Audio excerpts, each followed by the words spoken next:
try not to have it be me. Good afternoon, everybody. And I'm so proud to have Senators Baldwin, Duckworth, and Kim here at our leadership stakeout. So let's call Trump's Iran policy for what it is.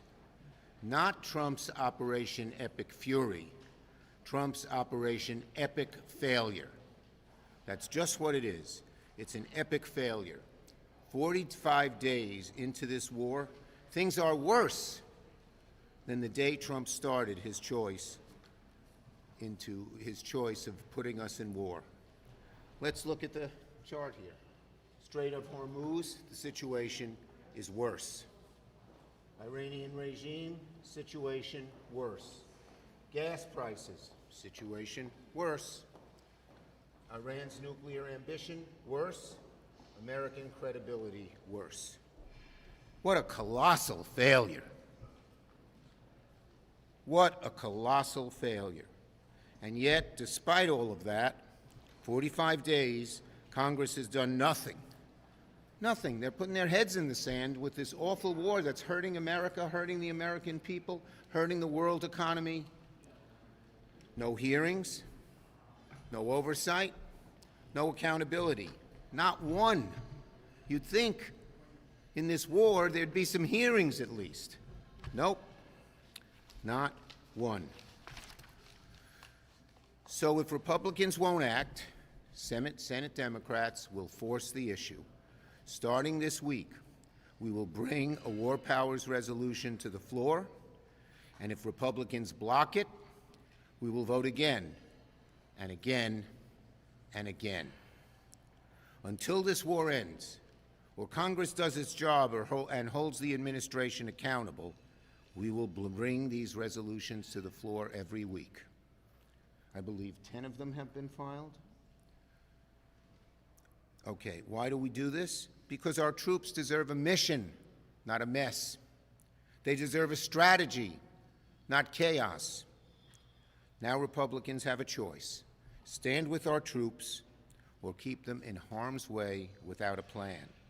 Stand up as a senator or rubber stamp Trump's disastrous and failed war policies. We're going to force that choice week after week after week. And while Republicans sow chaos abroad, they're creating chaos here. So tomorrow, Senator Duckworth will bring a war powers resolution to the floor. Next week, Senator Baldwin will bring a war powers resolution to the floor, and there will be one every week. Now, let me talk for a minute about the Department of Homeland Security that's still in a state of shutdown. Let me be clear, Republicans could fix it today. Democrats passed bipartisan funding twice for the parts of DHS that protect Americans every day. Why'd Republicans block it? Because Donald Trump and Stephen Miller told them to. Instead of reopening DHS and delivering for the American people, Republicans are dragging the Senate through a partisan circus just to avoid basic accountability for ICE and Border Patrol. So the pattern, unfortunately, with this administration is clearer and clearer. Chaos abroad, the war. Chaos at home, with not funding DHS with reform. A failed war overseas, a manufactured crisis here in Washington. In both cases, Republicans aren't leading. They're following orders. Senator Baldwin. Thank you, Leader Schumer. And I'm glad to have the Tammy caucus here in full force also. Madam Chair. Look, I have to be honest. This war is not what I want to be here talking about. Over the recess, I was home in Wisconsin, and I heard from families and workers. I met with police and fire chiefs and small business owners. They have a lot on their plate right now. In some fashion or another, almost every one of them brought up how they are struggling to pay for something they need because of high costs. Fire chiefs need new equipment. Families are figuring out how on earth they're going to be able to afford to rent or buy a home. And small businesses are being hit in every direction with higher input costs. That is what we should be talking about here today, how we can meet these folks' needs. But instead, we're talking about an illegal war of choice that has not made us any safer, and it is actually raising costs and has simply gone off the rails. We are over a month in, and because I think it bears repeating, here is what this illegal war has meant. 13 American service members are dead, and their families are now grieving and living without a loved one. Hundreds more soldiers are wounded. Taxpayers have been left with a bill for tens of billions of dollars. Gas prices have surged, more than $1 per gallon up. And given the mess in the Strait of Hormuz, those prices look like they're only going to get worse.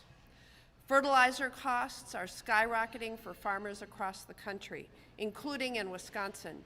And we know it's just a matter of time until those costs are going to be impacted, the families that we represent, and they'll see those costs at the grocery store.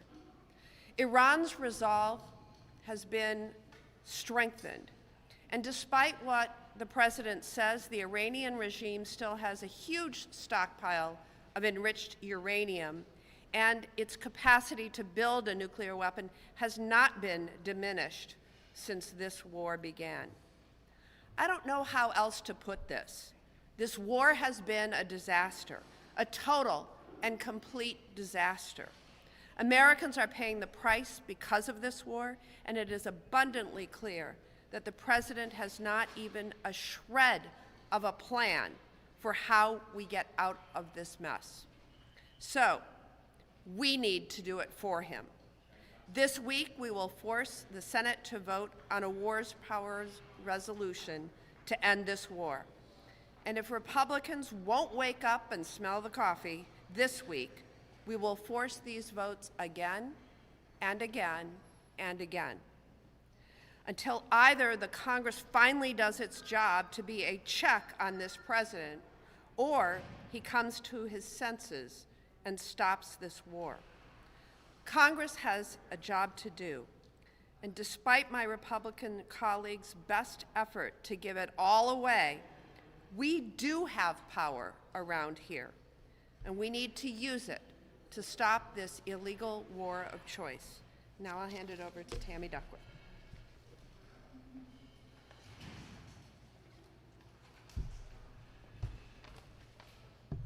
Thank you, Senator Baldwin. Hi, everyone. I don't know if it's just me, but I seem to remember Donald Trump campaigning on the promise of supposedly making America great again. But at this point, it's beyond clear that when Trump looks at the word America, he only sees the second and third letters, M and E. Donald Trump wouldn't know what the word sacrifice meant if we wrote the definition in a big Sharpie letter right in front of him. Despite the fact that he ran away from danger and right to his podiatrist when his nation needed him to serve in Vietnam, thousands of the bravest Americans you or I could ever meet are actively facing needless dangers abroad because they volunteered to make the sacrifice Donald Trump was too cowardly to make himself. And already, because of Trump's unjustified, unwanted, unauthorized war of choice, 13 of our heroes are dead and hundreds more have been wounded. From the moment this conflict began, Trump has tried to shroud his incompetence behind the valor of our service members. When asked to justify his illegal actions, he's tried to hide his ignorance and cowardice behind their courage. He's tried to act as if questioning why we are at the war is the same as questioning the skill and bravery of our troops themselves. It isn't, not at all. I know that our military will always do the best job possible. When given a mission, our service members don't say, "Why me?" They don't ask, "But will I be safe?" No. Instead, they pack their rucksacks, they lace up their boots, and they show up, and they do what is asked of them, time after time, tour after tour. They will always, always execute their orders to the maximum capability of their professionalism, and they're proud to do it. The problem is, the man who's supposed to be their leader has no idea what he's doing. The problem is that their commander-in-chief not only has no idea what the end state looks like in his war of choice, he probably doesn't even know what the term end state means at all. The problem is that even in the last 2 weeks, the man in charge of this whole mess has somehow gotten even more erratic than he has been. He's threatened the annihilation of an entire civilization, terrifying people overseas and here at home who are understandably worried about retaliatory strikes. He's chosen to pick fights with the Pope of all people, and we in Chicago don't like that very much, rather than try to engage in any semblance of real diplomacy to end the war, caring more about saving face than saving lives. Now, after one half-assed day of so-called negotiations, he's whipsawed to his next idea, a dangerous, complex, partial military blockade of the Straits of Hormuz, once again launching a risky new front in this war at our service members' expense, with no justification, explanation, or even a concept of a plan of how to get to an end state. But you know, Trump is Trump, and is actively, unabashedly telling us to ignore what we're seeing with our own eyes. Day after day, he tries to declare mission accomplished, even though day after day, we're seeing more and more failures of his own making. We're still at war. Americans are still at risk. Civilians across the region are still dying for no reason anyone can articulate. He's declaring, and I quote, "We did it, we're winning," but everyone can see that he hasn't won a single thing. We are still at war. Americans are still at risk. Civilians across the region are still dying, and Trump can't give one good damn reason why. In reality, the only thing that Trump has accomplished over the last 6 weeks is more chaos. His actions, his incompetence, have led to the installment of a new, young Ayatollah who seems perhaps even more radical and more dangerous than his father. It has resulted in more Gold Star parents grieving their children, and it has resulted in more American families struggling to afford spiking gas prices, unsure if they can pay every time they go to the gas station, yet forced to do so because they need it to get to work, and they need to take their kids to the 3rd grade, and they need to take their aging parents to the doctor. They need to live their lives. Only someone as inept and unfit, someone as callous and cruel as Trump would see this as winning.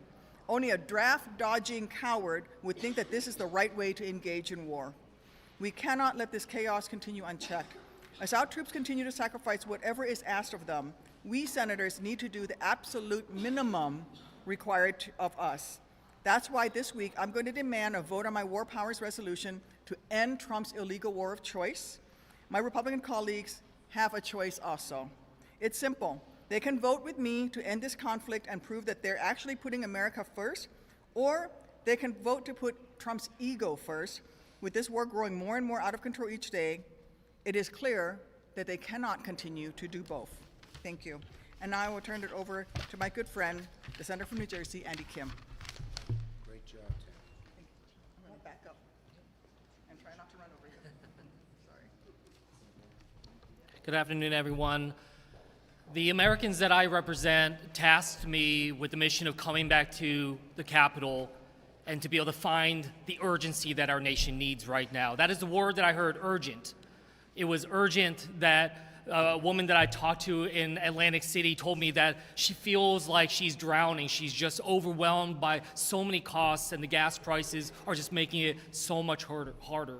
It's urgent that we stand up for our small businesses, for our economy at this time, and it's urgent that we stand up for our service members who are put in harm's way with no strategy and no mission.